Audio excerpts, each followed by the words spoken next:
Snow White? Which princess? Cinderella or Snow White. That's a better comparison. Well, for RRQ, you know, even when they were Team Rise, they were highly respected by the Indonesian region.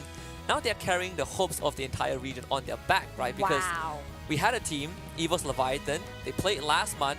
We got to witness them in top 8. They got eliminated, but this month they didn't even make it past.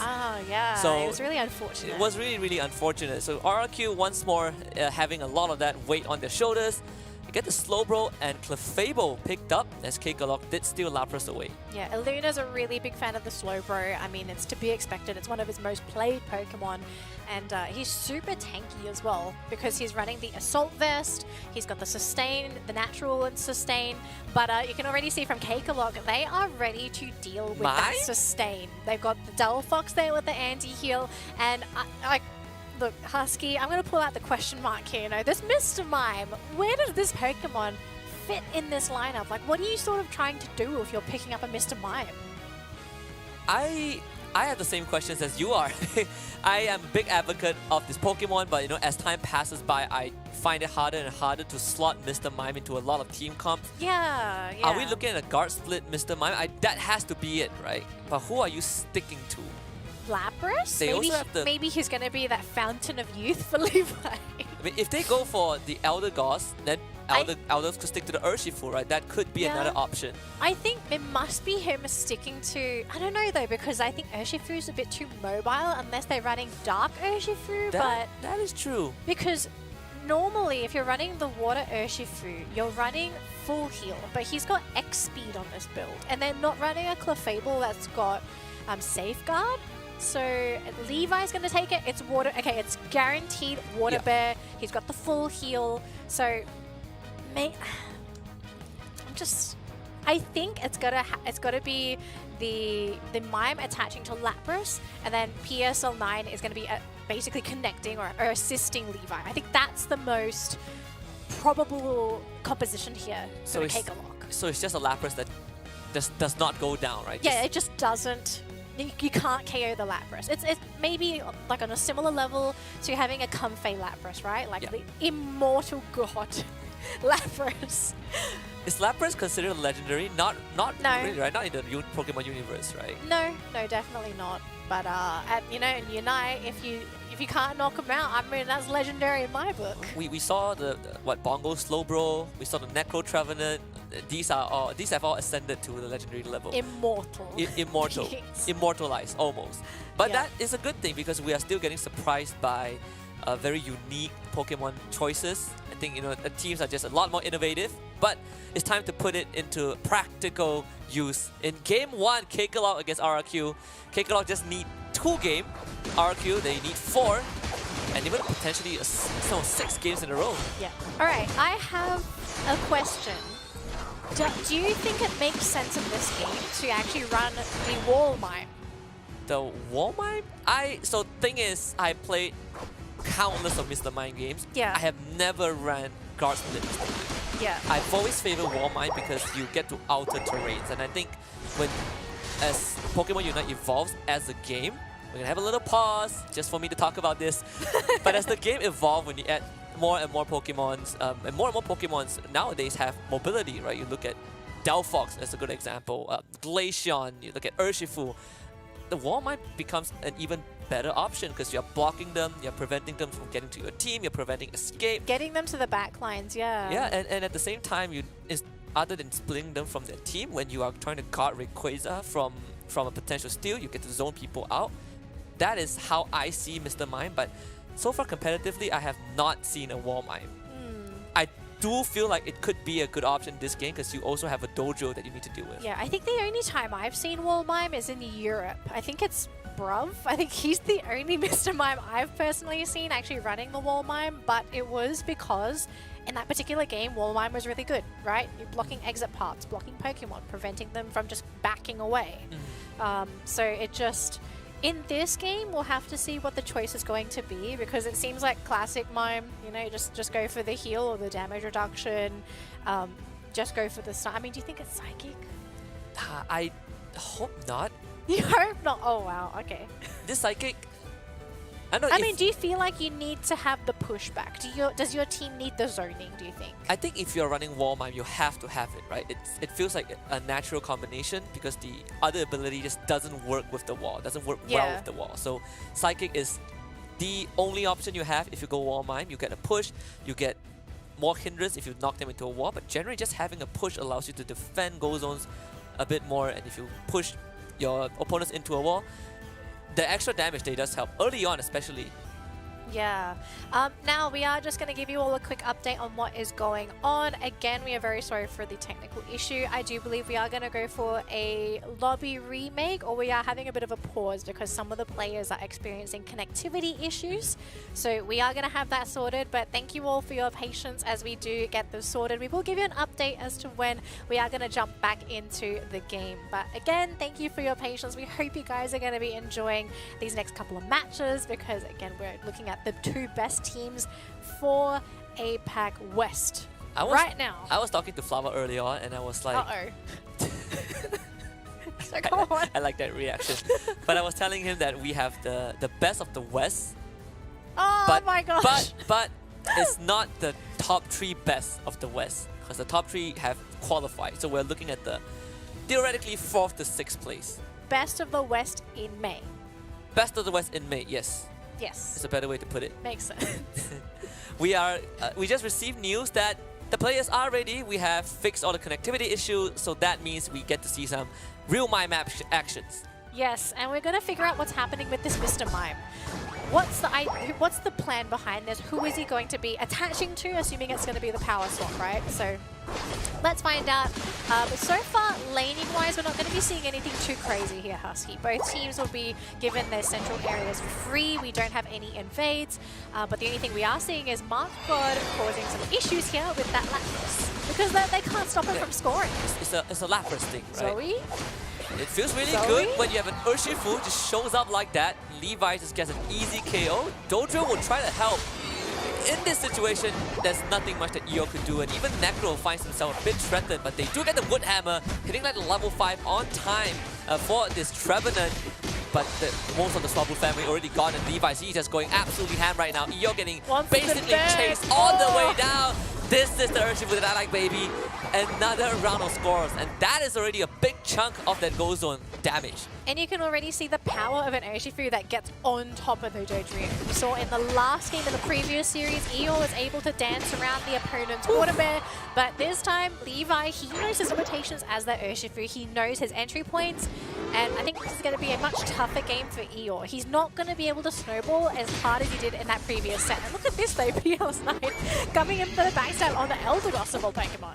And that is like, what, a 4v2 down bottom, and the Urshifu does get punished at the end of the day. Necro gets another 5 points in. Oh, 2 knockouts. That's 3 knockouts. 3 knockouts, wow. On the bottom side, so Eo gets to recover. It's going to be at the same level as this Urshifu.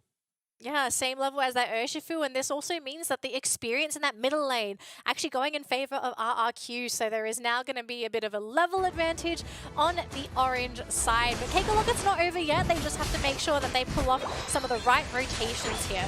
And I'm just wondering, with Mark God, you know, what's the plan with this Lapras? Because again, I think I had this discussion with Flavor.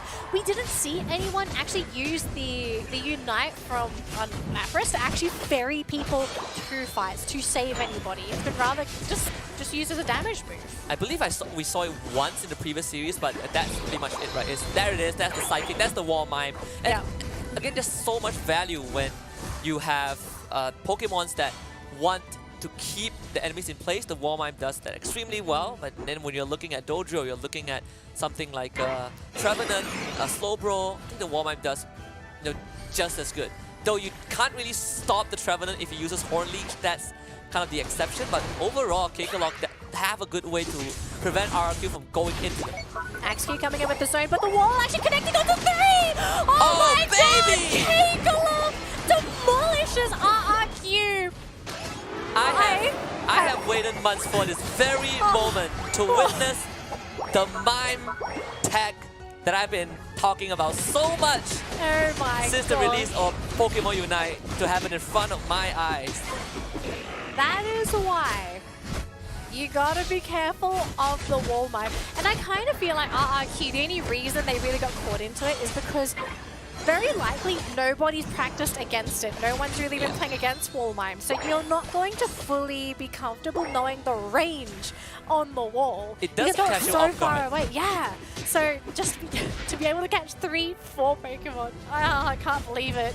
Yeah, it's definitely a Mr. Mime's wet dream. And the cool thing about Psychic is that its range, that its hitbox registry is actually a bit Bigger. further than you think it is. Like if it clips you on the very edge, you still get pushed back the max distance. Yeah. Something that I think RRQ would need to get used to in the next couple of minutes.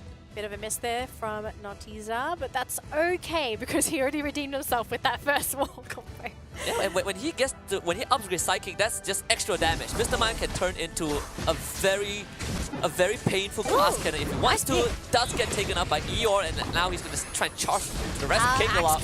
The try attack is deadly. APAC-WEST somehow gets away. Levi will trade him back, but RRQ ends up winning that fight. That doesn't really matter. I mean, he did go for a very aggressive eject button there to connect that Unite move. And yes, maybe he got taken down by the Urshifu. But if I was to argue, I'd say it was totally worth it to get those knockouts because now you've got the presence on the map. You're going to be able to score some more points, get that experience, and it gives you more time to farm the map, collect some more experience, just try and widen the gap. Now, I think we have to start talking about what's the plan here for Cakekalok, because yes, they're keeping up in terms of points, they are sort of keeping up in terms of experience, but we're not really seeing them be too aggressive on the map. They've been pretty passive, just biding their time. And I do wonder what would be the plan for Cakekalok when we look at the team fights, right? Mr. Mime isn't the most offensive Pokemon, but he's really good at stopping any rush. And speaking about rush, Lapras just gets ran down by RRQ. The Urshifu just arrived at the scene, so this is a 4 versus 5 scenario. It's not going to favor Cakekalok. Necro with the Wood Hammer and the Horn Leash just zoning the rest of Cakekalok away. The Urshifu would try though, go in. Instantly gets clipped by the slow beam. Levi has the flowing fist. It's going to look for Necro first. Necro gets KO. Cakekalok takes control of the Registeel, and they're trying to get it away, and they will. The wall also stopping Zoe from escaping, and Cakekalok looks for a big turnaround, and they find all of RRQ. Oh my gosh, you know that fight happened purely because Nautiza, he popped his X speed and he booked it for APAC-WEST. He was like, all right, come on, buddy, unites in, starts dancing. And everyone on RRQ, they were just so split up. They had half the team trying to protect APAC-WEST. They had Necro on the front line trying to zone out Cakekalok. But the fact that he got taken up by Levi and Cakekalok, their backline was just completely full health, didn't have a care in the world. They just cleaned up RRQ. This composition, the Mime edition, I'm a huge fan of. Just a very strong Pokemon in the right hands, right? You have a lot of crowd control, you have terrain alteration. That's probably the only Pokemon that can do that. RRQ, they're looking for some sort of counter attack. PSL9 somehow makes it out with a sliver of HP. Can't say the same for the Delphox that ends up going down. RRQ, they stop Cakekalok from destroying this Go Zone. This is the closest game we have so far, Danny. So closest game, and I think the most delicate game as well. Just one mistake, and we've seen these teams just get completely wiped. But yeah, this is an incredible game. We're seeing a true test of skill here for the best teams, the best players in Asia, or at least the remaining teams that haven't qualified for the regionals as of yet. Yeah. But mid-game so far, I'd say, do you think it's looking pretty even here, Husky? I would say yes. I mean, Mr. Mime, he got his Unite move back again. And that was so fast, right? Because he just used his Unite move in the, I believe, the previous fight in the bottom side when they were contesting for Regis. And just like that, within like what, one and a half minutes, he got it back up just in time for Rayquaza. Yeah. All right, ladies and gentlemen, we're so sorry again. We are currently running into a bit of a technical issue, so we are getting it sorted right now. Production crew right now is literally ripping Rayquaza to try and get this fixed, but again, we are so sorry for the technical issue. We are going to jump back into the game as soon as it gets fixed. So we do have a little bit of time, I guess, to continue talking about the game. Mr. Mime broke it, okay? Mr. Mime broke the game. Literally broke the game. Oh my gosh. I mean, I totally believe it at this point. But after this game, if you're RRQ, are your eyes now currently set on having to think about the Mr. Mime moving forward? Because this was a pick that no one saw coming. I think you are probably going to slightly consider if the Mr. Mime goes through, how are you going to play around it? The adaptation. The adaptation, right? Because it's not worth banning out. There's just so many other Pokemons. I feel like having 2 bans at this point of time it feels a bit less, but it's what the teams are working with. But overall, you just gotta try and adapt to Mr. Mime. Yeah. Is it maybe a case of a different draft to anticipate the Mime? Not really. I think what Mr. Mime is good at is just punishing Pokemons that are out of position, especially the Wall Mine, right? He is good at stopping you if you are just trying to run head first at his team. He's good at catching you if you're overextended, and he's good at running disruption. Yeah. The thing about Mr. Mime is you hardly find him alone, right? So you have to just pick apart the rest of his team without getting caught. Yeah, or hope you can just like pop him before anything happens. Yeah, if you can pop him, then that would be the best case scenario, but most of the time you probably won't do so, right? Because his Unite move is a very annoying ability as we resume the game, because it's one of those few abilities that if you are trying to flip Rayquaza and you want to run interference, that Unite move basically disrupts everyone in the fight. Yeah, you're just constantly getting staggered, and it covers the whole pit. Alright, we are going to Rayquaza as you're talking about the Rayquaza pit here, Husky. So we're going to have to see what happens here. Who's making the first call? Are we going to be seeing any shenanigans like a back cap? Because that is a possibility here on the side of RRQ. But they have to consider if they show Eeyore in the top lane to backcap, Cakekalok might just try and pull off a full-on fight. But look at this, Levi's are backcapping themselves! And by the way, when you look at the Rayquaza pit, it's all choke points. Lapras Unite move as well. He's delivering Levi straight into the fight. They're gonna run right in with the Mr. Mime dancing on top of RRQ, and that's Clefable. She's already out. No more Moonlight in this fight. Luna and Neko trying to hold the front, but they've already found the Alolan Ninetales. No more attackers for RRQ and Cakekalok. They are doing so well. Necro forced away from the fight. Luna trying to hold the front all of his own, but his mark on the Lapras trying to sing him a bedtime melody. Luna, with the help of Zoe, keeps himself in this fight. Amnesia is there as well. RRQ have less than a minute to turn this. But there's no Unite on either side of the field, and Markot's going to be going in. But it's actually being pushed back by Necro. Necro very low. He needs the heal. The Moonlight coming in just keeps Necro alive. The surf from Elena to disrupt. But where's the damage? Look they at just the don't have the damage. Oh my gosh. Cakekalok, they again walk all over RRQ, laughing in their faces. Where's the damage? Mr. Mime in choke points, one of the best Pokemon if you have the walls. And look at RRQ. They stick together while they can't get out because of that dang wall from this Mr. Mime. And Cakekalok, they have, I wouldn't say stolen game one, they have basically took it by the horn and just ran all the way until the finishing point. RRQ completely caught off guard from the draft and absolutely ran over by Cakekalok. They were not ready for the Mr. Mime. And mind you as well, this wasn't a surprise Mr. Mime last pick. This was a third pick Mr. Mime, I believe. So they knew what they were going into. But I do believe maybe they just weren't expecting the Wall Mime. You know, that's that's a fast one if I ever saw one. The Wall Mime, I'm a happy man. Okay. I feel like those anime characters, you know, I've spent years and decades talking about this one Pokemon. Trying to advocate for Mr. I've never Mime. felt so much vindication, okay? Noctiza is my favorite player right now, just for running the mine. But overall, we saw the idea from Cakekalok, right? It was very straightforward.